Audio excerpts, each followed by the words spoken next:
Welcome back to the Deep Dive. Today we're looking at an animal that I think for a lot of us, its name alone is enough to make you take a step back. Oh, absolutely. The snapping turtle. Exactly. But we've been looking into this, and the story is so much more than just that intimidating snap. We want to unpack why they're built this way and, their surprising role in the world around us. That's right.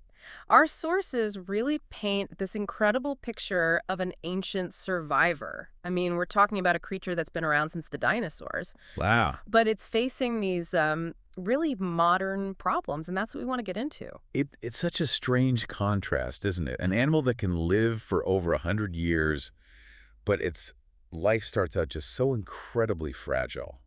How does that even work? Let's get into it. Okay, so the name says it all, the snapping turtle. But what's the evolutionary reason for it? Most turtles, they just pull into their shell and, wait it out. Why is the snap so necessary for this one? It all comes down to their armor, or really, the lack of it. Lack of armor. On a turtle, It sounds strange, I know, but if you think of a painted turtle or a tortoise, their shell is like a fortress. It seals up pretty tight. The snapping turtle, not so much. so what's the limitation? What's different? It's their undershell. It's called the plastron. And Okay. on a snapping turtle, it's proportionally tiny. One of our sources had this amazing description for it. Yeah.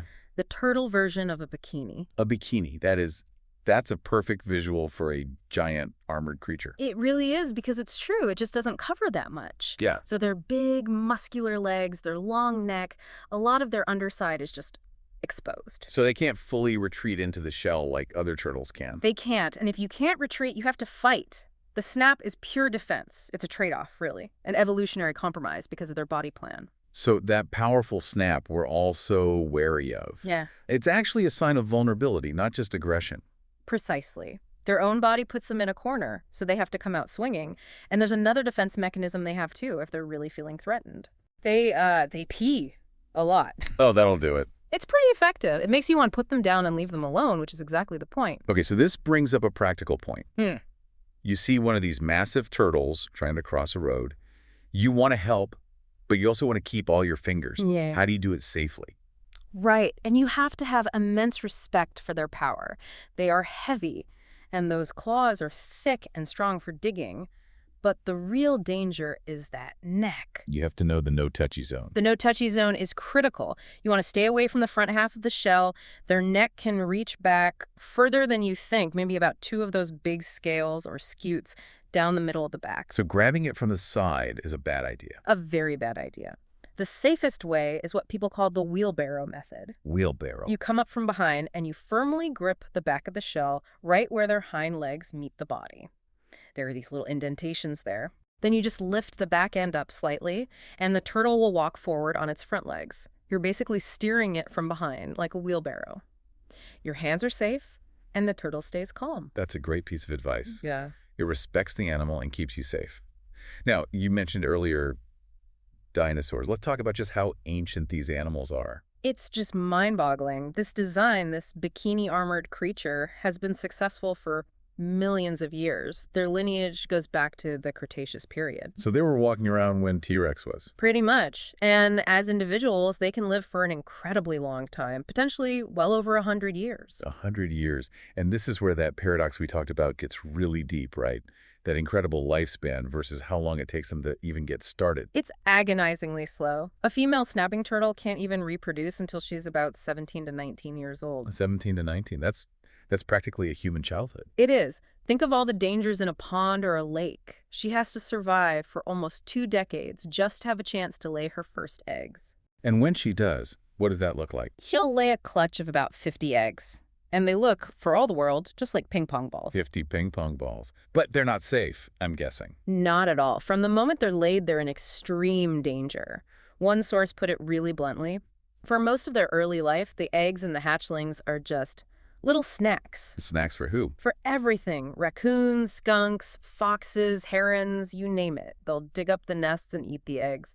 Then the tiny little hatchlings are just bite-sized morsels for fish, birds, other turtles. So out of those 50 eggs, the chances of one making it to that 19-year mark, Must be incredibly small. Infinitesimally small. It's a numbers game. You need a lot of long-lived, healthy adults laying eggs year after year just to make sure one or two hatchlings survive to replace them. It's why losing even one adult female is such a catastrophe for a local population. Let's shift gears a little bit from their vulnerability to their job, I guess. We see them as these intimidating predators, but they play this huge ecological role that we often miss. A huge role. They're not just omnivores eating plants and fish. They are also what we call detritivores. The ecosystem's cleanup crew. That's the perfect way to put it. They are scavengers. They eat things that have died in the water, dead fish, dead birds, any carcass they find. They are constantly patrolling and cleaning up. And what does that mean for us? For anyone who, swims in a lake or lives near a pond? It actually means a lot for public health. When you have a dead animal decaying in the water, it can release all sorts of bacteria and pathogens. It fouls the water. Right. By eating that decaying matter quickly, the snapping turtle is actively removing those pathogens from the system. They're helping to keep the water clean. So if you see a snapping turtle in your lake, you shouldn't see it as a threat. You should see it as a sign of a healthy, functioning ecosystem. 100%. It means the sanitary crew is on duty. It completely flips that fearsome reputation on its head. They are essential. But despite being so essential, they face these huge modern challenges, a lot of it driven by us. It comes right back to their reproduction.